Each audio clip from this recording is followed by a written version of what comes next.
Good morning and welcome to First Parish Needham, Unitarian Universalist. First Parish was founded in 1711 along with the town of Needham. I am Lynn Rackless and I have been a member since 2006. First Parish is certified as a welcoming congregation for our inclusivity of people of all sexual orientations, gender identities, and expressions. We are a green sanctuary committed to addressing the climate crisis. We are a level 2 sanctuary supporting congregation for our work in immigration reform and anti-deportation efforts. As you know, what's happening right now in our congregation is very different than usual because of the COVID-19 pandemic. Though our building is closed and we are gathering online only, at least through December, our community is open. We have become creative about how we can stay in touch and renew our spirits without meeting in person. And we hope you will plug in to our Zoom gathering opportunities throughout the week. Whether you are a first-time visitor or a lifelong member, we are glad that you are here. You can learn more about all that's happening at First Parish by going to our website, uuneedham.org, or by following us on Facebook, Instagram, and YouTube. If you are joining us for the first time today, you can sign up for our weekly email newsletter by going to our website, uuneedham.org, and clicking on Get Involved Newsletter, or sending an email request to office@uuneedham.org. All are welcome to our Zoom social hour after this service. The Zoom link is provided in our weekly email newsletter. We know this way of worshiping and gathering together is an adjustment for everyone. However, it is our sincere hope that these online services and connection opportunities will help us keep the physical distance required during this pandemic without losing the spiritual, emotional, and social closeness that we have long treasured. First Parish is a teaching congregation. Together with Marcy Hebert Macaro, Gail Lehman, and Rana Mana Dorfer, I am a member of the Ministerial Intern Committee. Starting this year, First Parish is blessed to have Jenna Crawford as our ministerial intern for the next 2 years. Although these are daunting times to be launching an internship, we credit Jenna for the positivity and flexibility, enthusiasm and creativity that she brings to this challenge. We fully expect that she will bloom and grow at First Parish, and we are confident that supporting Jenna on her ministerial journey will be a rewarding and inspiring experience for us all. This week, Jenna will be hosting drop-in office hours together with committee members Rana, Gail, and Marcy. You are all welcome to dial in on Zoom to meet Jenna at 7 p.m. Wednesday, 11 a.m. Friday, and 7 p.m. next Sunday. The Zoom access information is posted in the bell notes. Each month at First Parish, we weave a special theme into our worship services, religious exploration classes, and other activities at First Parish. This month's theme is Journeys, and in keeping with the arrival of the Jewish New Year, Rosh Hashanah, I think it is altogether fitting to share this excerpt from John O'Donohue's poem, For a New Beginning. Though your destination is not yet clear, you can trust the promise of this opening. Unfurl yourself into the grace of beginning that is at one with your life's desire. Awaken your spirit to adventure. Hold nothing back. Learn to find ease in risk. Soon you will be home in a new rhythm, for your soul senses the world that awaits you. Good morning and welcome to First Parish Needham. The words for our chalice lighting today come from Detroit-based Black feminist and author Adrienne Marie Brown. There are a plethora of internal and external dangers to the soul. It is so hard to keep your integrity intact, especially if you long for change, if the current world disappoints you or makes you furious. What if what's needed isn't intimidation or violence? What if what is needed is forgiveness? The kind of forgiveness that seems unimaginable, miraculous, holy, unattainable. What if what is necessary is trusting people beyond their mistakes and shortcomings, trusting their best intentions? Are we strong enough to default to trust at a community level? What if what is necessary is learning to see family where you have seen enemies?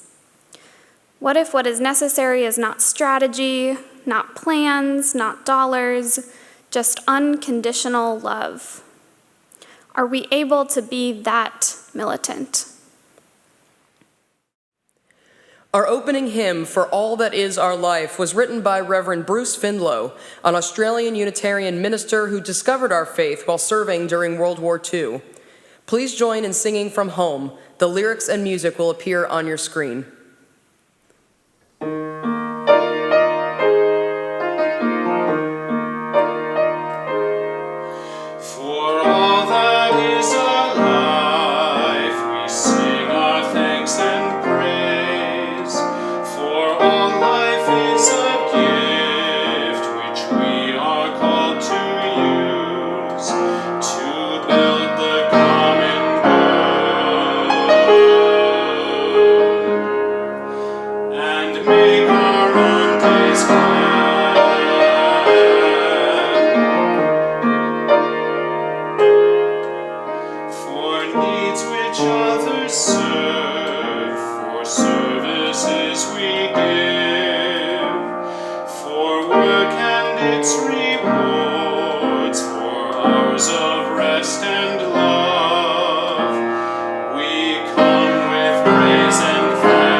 In the Unitarian Universalist tradition, the covenant is a set of promises the membership of a congregation strives to honor with one another and out in the world. Though we cannot gather in person during this time, we strive to live these promises every day. Please join me from home in reciting the words of our parish covenant as shown on your screen. We gather as a loving community to encourage and comfort one another. We gather as a diverse community to support each other in our search for spiritual truth. We gather as a service community to live our beliefs through action and care for our world. Good morning. Welcome to the season known to some as the week of the Jewish high holidays. When I was a new religious educator, I heard that this week focuses on atoning and repenting for our regrets as we welcome the new year. DREs would tell a story about how our unprocessed mistakes and regrets were like filling up a huge trash bag of rocks, and they'd become spiritually really heavy carrying our regrets around with us. Then I stumbled upon a book in which well-known children's book creators Eric Kimmel and John Muth added more imagination to the tale. The story introduces a man named Gershon who made mistakes like a broken promise, a temper lost for no reason, a little lie told. But unlike most people, Gershon never regretted what he did. He never apologized or asked for anyone's forgiveness. He just went on behaving recklessly, sweeping his thoughtless acts into his cellar. This way of behaving became a habit, and once a year, on Rosh Hashanah, he stuffed them into a sack and dragged the enormous bundle down to the sea and tossed it in. The story continues, but selfish and thoughtless deeds are never disposed of so easily. There is always a price to pay, as Gershon was about to learn. And then there were some really scary twists and turns that I won't share with you because as a Unitarian Universalist, I don't believe that I have to scare you into taking our mistakes and our regrets and our wrongdoing seriously. What if instead of carrying a heavy box of proverbial rocks symbolizing our mistakes, we are carrying a bag of diamonds? Like geodes that crack open to reveal treasure, our mistakes and regrets are filled with lessons learned and opportunities for deeper connection. Taking time during the high holidays to deeply explore our mistakes and our regrets prepares us for the coming year by inspiring us to open the doors and peer deep inside our souls. Especially this year, as we have all dealt with so much uncertainty, change, stress, and tragedy. This intentional time of quiet reflection offers the child within us power, strength, and love. Can you see your child?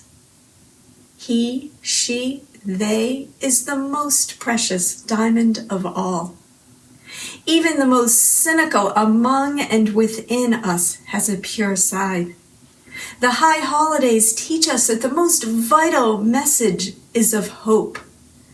Nurture your tenderness, and above all, be kind to your inner child. After all, that child is the best of you. A bright, beautiful diamond in a world of rocks.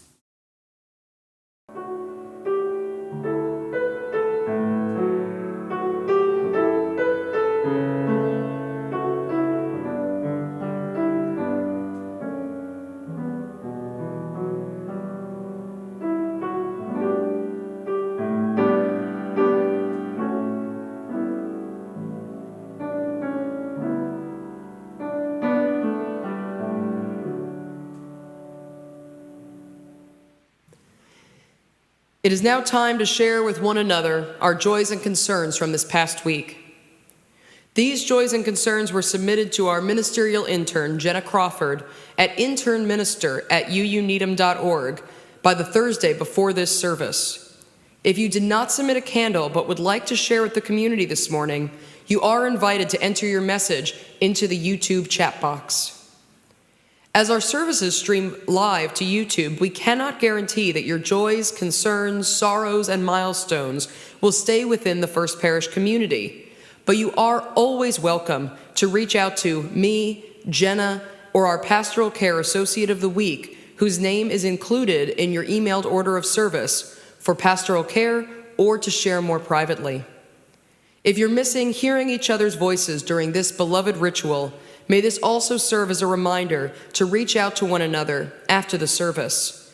May this beloved community be sustained by your creativity and care for one another during this time. A Candle of Concern from George and Tabby Rapolt. Candle of concern for family in Oregon, George's sister and her husband, who have their car packed to flee if the fires come any closer. In the forests of Northern California, our niece Danielle, her husband, and toddler daughter, who came way too close to losing their home and farm and are still helping less lucky neighbors while on alert themselves. And in Los Angeles, Tabby's brother and his wife, safe for now but having trouble breathing. For our dear ones living through hell, in daily danger and fear, we light this candle of concern. Now we have a bit of a surprise, a joy to be sure. As many of you know, when members of our congregation achieve the age of 90 years old, we offer them a doctorate of durability to celebrate their longevity and to show our appreciation for them as distinguished elders in our faith community. The pastoral care team and I are offering a different certificate for a different kind of achievement in durability. The Spirit of Life Award for longevity of service and membership at First Parish in Needham. Let me take this certificate up and read aloud for you the language of this special award. The First Parish in Needham Unitarian Universalist hereby awards to its beloved member, Elizabeth Duig, otherwise known as Buffy, the honor of the Spirit of Life Award for the celebration of her 70th year at First Parish in Needham. And in recognition of all these years of devoted service to our faith community, beginning in her childhood with engagement in our religious education program and excellent choral singing, continuing still today in our adult and Betty Singers choirs. Then serving on many church committees, including parish, music, archives, and the Gerber Fund, and participating as a dedicated Sunday Book Club member. And more recently, for being a founding member of our pastoral care team, serving as leader of our caring crew, and leading our memorial garden team. With a special citation for her years of coordinating beautiful memorial receptions, for the care of and to the relief of innumerable grieving families, for fully updating our memorial book, and for assisting with tours to the children of Needham about the history of our beloved church. I'd also like to share with you some words from one church member who was interviewed for our research about Buffy's contributions to the parish. Buffy is the kindest soul and the go-to person when it comes to planning and arranging memorials at First Parish. Her warmth and attention to detail is one of the best aspects of these events. This certificate is given with love on Sunday, September 20th, 2020. Buffy, thank you for your years of gifted and treasured service to First Parish. At noon today, one of your friends will be delivering this very certificate and a bouquet of flowers to your home. Thank you again.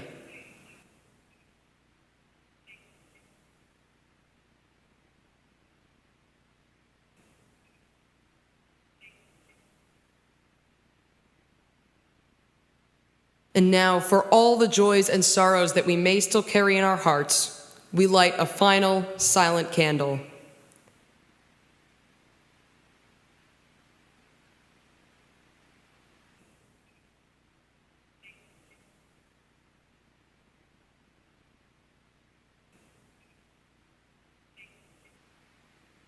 May the peace of this sanctuary be felt too in each of your homes, as we remember that even though we are physically apart, we are still deeply connected. Amen. Will you join me now in the spirit of prayer? Dear Spirit of life and love, whom we know by many names and through many ways, we are thankful for this time of celebration, comfort, and community. We pray that through worshiping, learning, and serving together, even virtually, we will grow to embody our shared values and faith of Unitarian Universalism. In particular, this morning, we seek to rejoice with those who have shared a joy, and we seek to remember with sympathy those who have shared a sorrow or concern. May we express the spirit of love by sharing our deepest selves and caring for one another in such times of difficulties and celebrations. We pray to always be mindful of the struggles of those around the world who suffer from prejudice, poverty, violence, disaster, illness, and environmental degradation. We ask for resilience, grace, and patience as we continue to survive the coronavirus pandemic physically, spiritually, and emotionally. We hold in our hearts all those who are in mourning, for loved ones lost or gravely ill, for canceled special occasions, for a familiar and predictable school year, for ordinary human contact and living without fear. May the world band together in its search for effective treatments and vaccines. We also hold in our hearts all those in our nation who are suffering from climate disasters, from the raging wildfires up and down the West Coast to the overactive hurricane season in the Southeast. We at First Parish commit ourselves anew for the long haul of climate justice. We acknowledge that we sometimes fall short of our spiritual values, and that shared religious community and individual reflection will help us become the best we can be. Now we will take a quiet moment together with the ringing of our singing bowl to reflect, to remember, and to rejoice.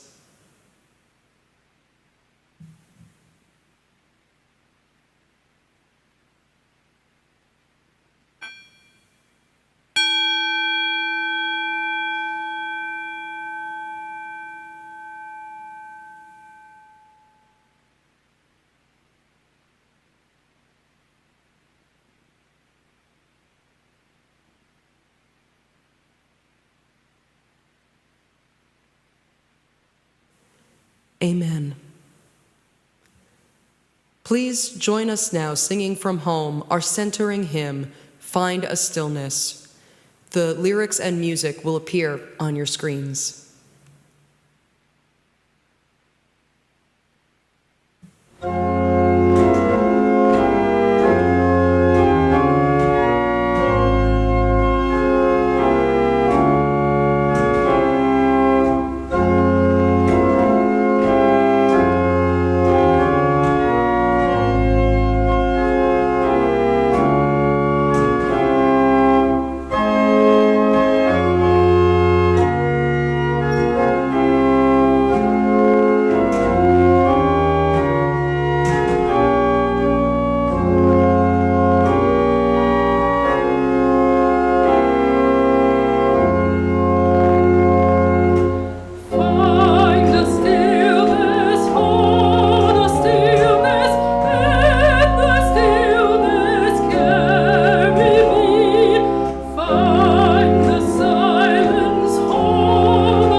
This congregation has been supported by the volunteered time and treasure of its members and friends since its founding in 1711. In those 300 years, this community has weathered hard times, but we're still here. This is the time in our service when we, the modern stewards of this church, offer to give what we can to build and sustain the congregation and the world we envision. This Sunday, our collection will be split 50-50 with the Generic Ministry. The Generic Ministry is a Needham-based nonprofit whose volunteers gather, sort, and provide clothing, food, toiletries, blankets, and water to people experiencing homelessness on the streets of Boston. During the pandemic, Generic Ministry has continued to serve its clients, at first by handing out prepackaged clothing items, and now in partnership, working with the Haley House and Park Street Church to distribute needed items individually. First Parish has been a proud supporter of the Generic Ministry since its founding, and we continue our strong support of this wonderful organization. To donate to today's offering, you can use one of three methods. First, for those of you with a smartphone, you can use our Text to Give program. Just text the phone number 73256, putting in UU Needham space plate space the $sign with the amount you'd like to give, all in one text message. If you want your money applied to your pledge, please instead text that same phone number, 73256, with UU Needham space pledge 21 space the $sign, and then the amount you'd like to give. Second, if you'd prefer to mail First Parish a check, please make it out to First Parish in Needham, put the date of this service and the word collection or pledge FY21 in the memo line, and then mail your check to 23 Dedham Avenue, Needham, Massachusetts, 02492. Third, you can visit our website, uuneedham.org, to make your donation. There is a giving button at the upper right corner with a drop-down menu where you'll find an entry labeled Donate Now. Following that link, you can sign into your Realm account, where you'll be able to fill in your donation information and choose a recipient fund for its destination, such as plate collection. Thank you for everything you are able to give to help support and sustain this congregation and the vital work of our community partners. Please take these next few moments to give what you can and know that it will be gratefully received.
Let this be a house of peace. this be a house of peace. Let this be a house of prophecy. May vision for our children be our common theme. Let this be our house of myth and lore and legend, our trove of ancient story and cradle of our tender dreams. Let this be a house of peace. Let this be a house of peace. Let this be a house of peace. Let this be a house of peace.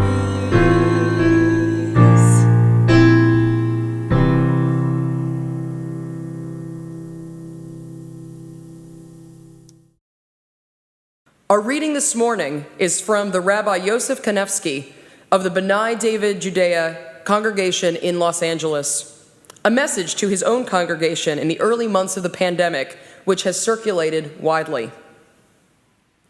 One of the new terms that has entered our daily conversation is social distancing. It is a shorthand, as we know very well, for the practical physical precautions that we all must take in order to protect ourselves and others.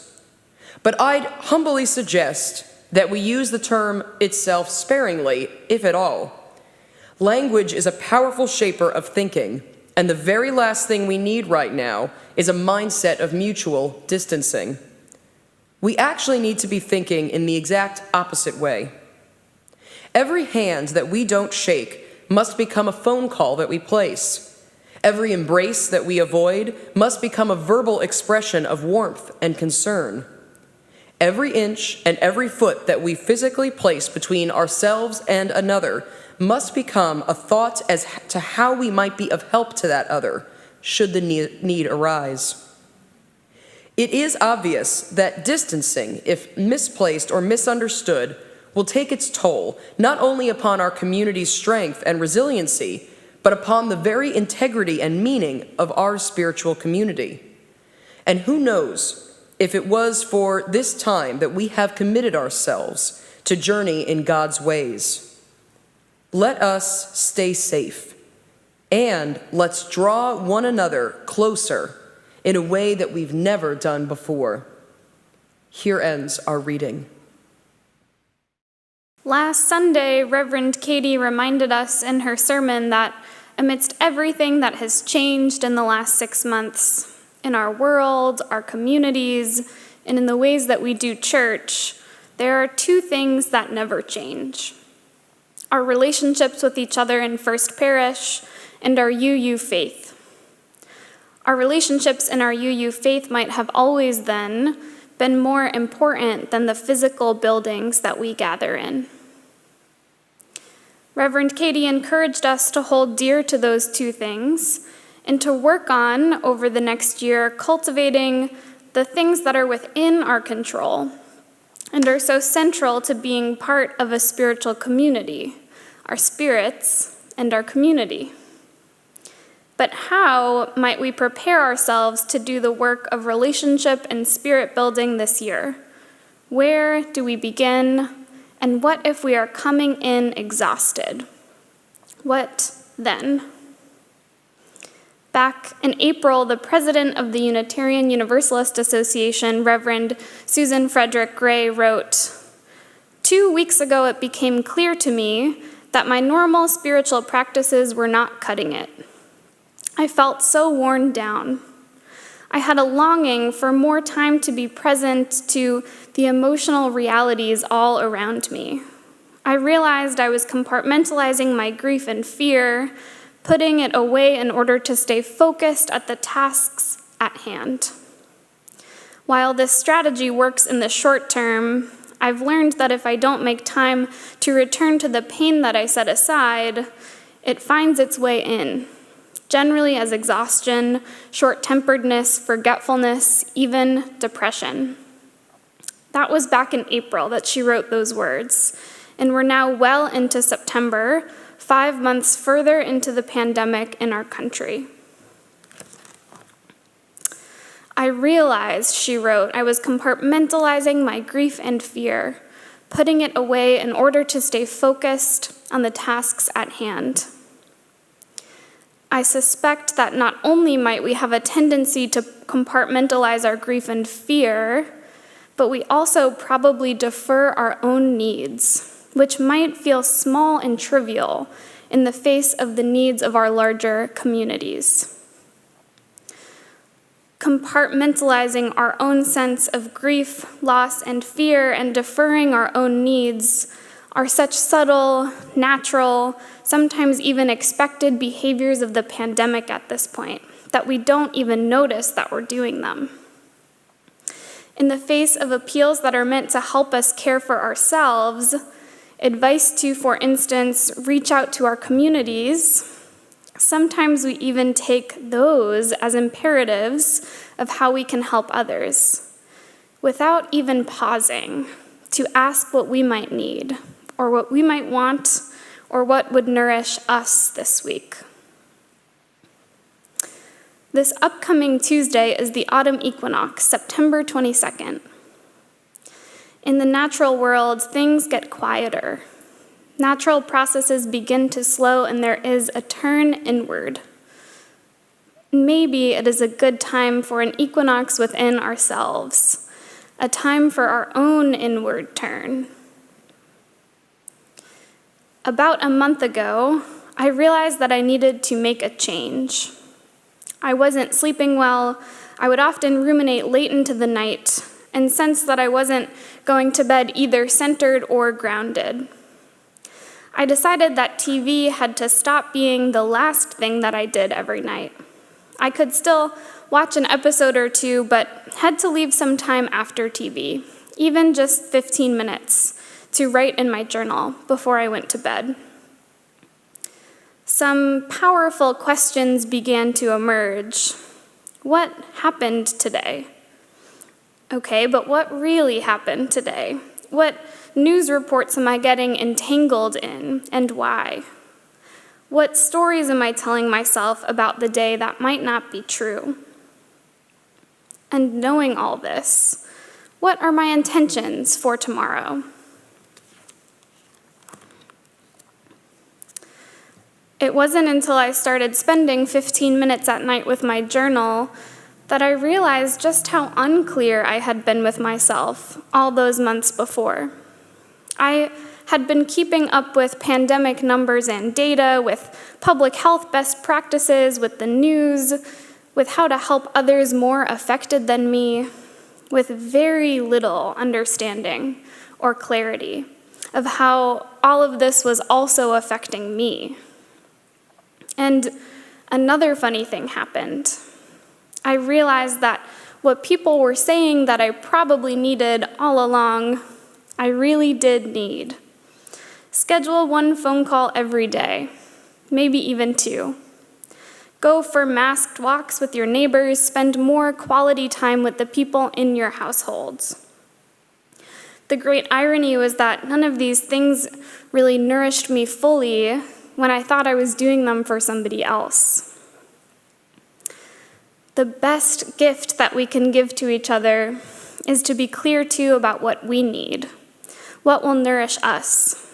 And one of the greatest gifts of communities like this one is that in times like this, we are often in need of quite similar things together. You ministers and religious professionals of other traditions across the millennia have observed this phenomenon and given it a name, a theology or a mindset of abundance, they call it. We don't always have to pour from our own glass to serve someone else well. Sometimes, many times, we can journey together in search of what we both need, be it a good generative conversation, or in my neighborhood, a trip to the local bakery called When Pigs Fly to pick up a fresh loaf of sourdough and spend a few minutes taking in the aromas of all of the different fresh breads. or maybe a Zoom coffee catch-up conversation, or a trip to a wooded area for fresh air and to see something beautiful. It is a gift to each other to see those needs clearly, and an even greater gift to show up with a mindset of abundance and authenticity rather than with the mindset of helper or fixer, which I must admit as a UU and a seminarian, I myself fall into far too often. It is easy to feel uncomfortable about this mode of operating in the world, especially during a global crisis, if you are inclined, as I usually am, to see it as putting myself first. I think some would argue that that's exactly what it is, and importantly so, but since I've started journaling for 15 minutes every night, I've begun to see this instead as a spiritual practice of getting clear, as a way to live by intention rather than by inertia, as UU Jewish minister Reverend Joanna Lubkin and the folks at the Academy for Coaching Excellence say. Intention rather than inertia. Our 21st century American culture is overfilled with noise, and now, in the face of a pandemic, occasions of brutal policing, particularly toward persons of color across the country, and the climate crisis manifesting in a West Coast on fire, that noise is being amplified. The physical principle of inertia is that an object at rest stays at rest, and an object in motion will stay in motion unless acted upon by an outside force. So some of us face a world on fire by staying comfortably at rest, and others of us by staying in chaotic, uncritical motion. Getting clear, then, is a radical act of love and service, to draw us into intentional action, rather than just being carried along by the next wave that comes. Far from being selfish, getting clear means discerning, too, out of everything that alternatively outrages or breaks your heart right now, the pandemic, fires, voter suppression, police brutality, get clear. Where is your heart? Where is your particular anger? If it's in the faults in our electoral process, maybe your heart is nudging you toward our congregation's You the Vote work. If it's over the strain on families having lost jobs, you might look into your local mutual aid societies. And that's where the second part of Reverend Katie's sermon comes back in. It's about community and our UU faith. When you sit with yourself and listen clearly, our sadness, our heartbreak, our anger often directs us back to one of our 8 UU principles or another, and our desire for a more just and humane world. In your journaling or in your reflecting, you might ask yourself the questions, where am I in all of this? Where is my Unitarian universalism in all of this? Where is your heart? Where is your anger? Where is your heartbreak? Our bodies, though historically devalued as a mode of knowledge creation, actually carry within them extraordinary wisdom. On our recent episode of The Tim Ferriss Show, Euro-American author Elizabeth Gilbert explained, the body has been honed by literally millions and millions and millions of years of evolution into this phenomenal machine of conscious reception, of being able to respond, and of being able to know. The mind, the thinking mind, on the other hand, is brand new. It is the newest update. It's only 100,000, maybe 200,000 years old, and it's got a lot of bugs in it. So On the days that you're feeling tension or anxiety, maybe tightness in your lower jaw, or a big old knot in your stomach, or your heart is racing faster than normal, maybe especially now, you can follow those crumbs to where your body is trying to lead your understanding to. Maybe it wants to tell you that you're desperately in need of some grace and gentleness toward yourself, toward each other in church and on your church committees, or toward your family.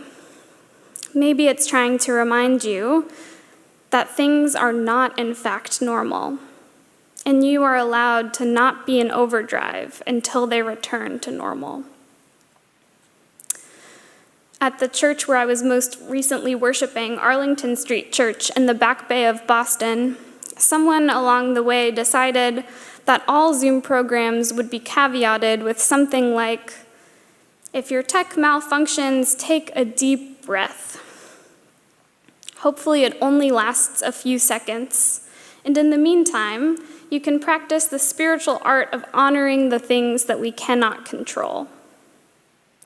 I don't know how that line made itself into our scripts, but I imagine that it was someone listening well to their body and their intuition, listening maybe even to their own anxiety and need for deep, centering breaths.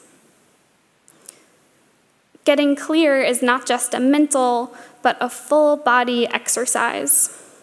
In some religious traditions, it's not just a full body exercise, but a community-wide endeavor. In the Quaker tradition, there are clearness committees appointed to help a member of the meeting find clarity. Some Buddhist sanghas incorporate a similar practice called shining light, named as such because members are instructed, sometimes with the help of their communities, to shine the light of their mindfulness onto a particular situation.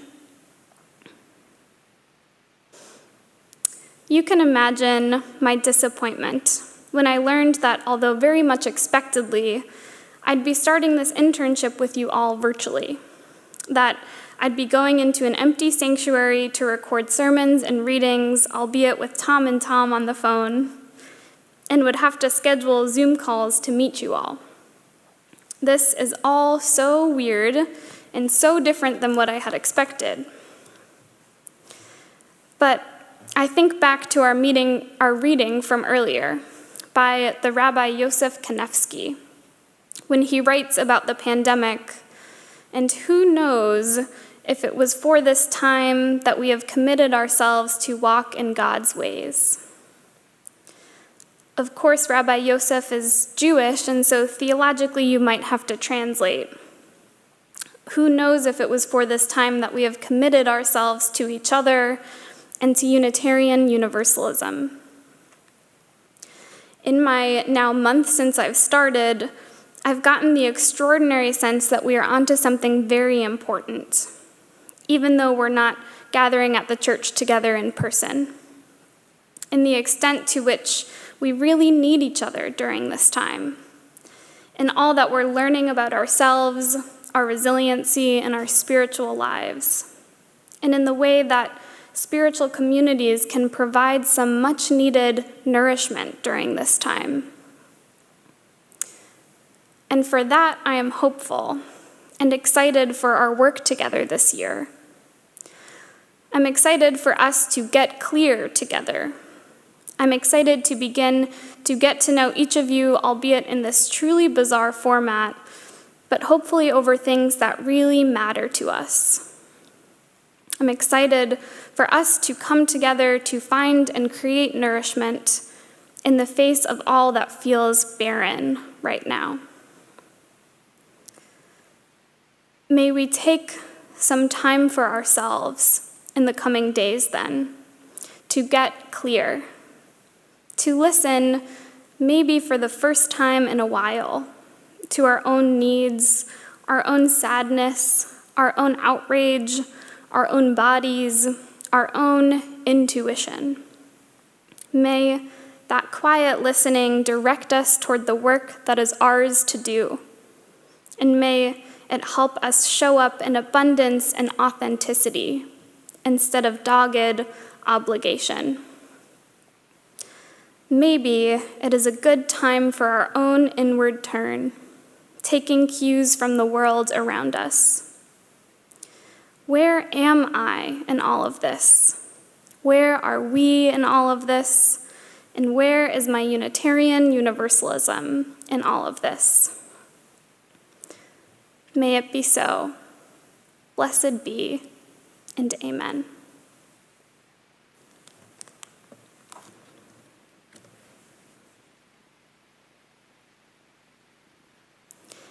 Hymn number 298, Wake Now My Senses, was written by Reverend Thomas Michelson. Michelson is the former minister of First Parish UU in Cambridge and is currently the interim minister in Saratoga Springs, New York. The hymn was written for the installation and ordination of Charity Rowley as Minister of Religious Education at First Parish in Arlington, Massachusetts. Please join us in singing hymn number 298, Wake Now My Senses.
As we close our worship today, you are all invited to stay with us for our Zoom social hour. During these times of physical isolation, remember to follow us on social media and watch for emails from First Parish so you can keep up with the opportunities for all ages that are available throughout the week. You can sign up for our weekly email by clicking on Subscribed to Newsletter on our website, uuneedham.org. And if you fall ill or need any pastoral support, please remember that you can reach out by phone or email to our ministers, Reverend Katie Scudera and Jenna Crawford, the pastoral care team, and the caring crew. We strongly encourage everyone to check in with your friends at First Parish. It is our mission to care for one another, especially during these difficult days. In addition, if you have not done so recently, please double-check your contact information on Realm, our online directory. And if you have any questions about using the online directory, please contact our office administrator, Susanna Whitman. We always extinguish our chalice with words promising to carry its flame in our hearts until we are together again, no matter how long that may be. As we extinguish our chalice today, please join me from home in reciting together these words written by Unitarian Universalist minister Elizabeth Selly Jones. We extinguish this flame, but not the light of truth, the warmth of community, the fire of commitment. These we carry in our hearts until we are together again.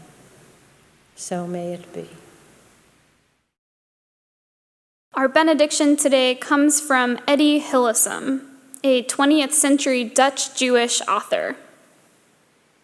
Ultimately, we have just one moral duty: to reclaim large areas of peace in ourselves, more and more peace, and to reflect it toward others. And the more peace that there is in us, the more peace there will also be in our troubled world. The service begins when the service ends. Go in peace.